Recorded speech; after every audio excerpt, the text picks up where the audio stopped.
చాలా మంది అనుకుంటారు దేవుని ఆత్మ నడిపింపు ఒక పాత్ ఆఫ్ రోజెస్, పూల బాటలాగా ఉంటుంది అనుకుంటారు.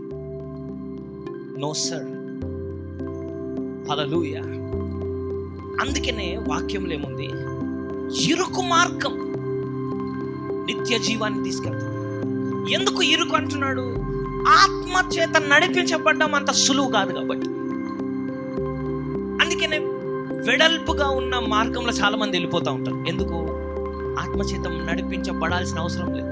కానీ ఆత్మచేత నడిపించబడడం అంత ఈజీ కాదు, it's very tough. Praise God. కానీ ఆత్మచేత నడిపించడానికి మీరు సిద్ధంగా ఉన్నారా? ఇక్కడ చూడండి, యేసు అపవాది చేత శోధించబడు, ఆత్మచేత ఎక్కడికి కొనుక్కోబడుతున్నాడు?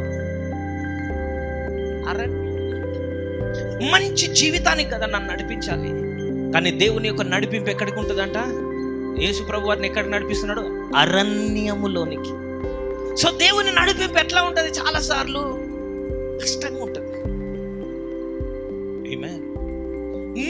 నీ ఉద్దేశాలన్నీ పక్కన పెట్టి ఆయన్ని వెంబడించాలి అనేసరికి చాలా కష్టంగా ఉంటుంది.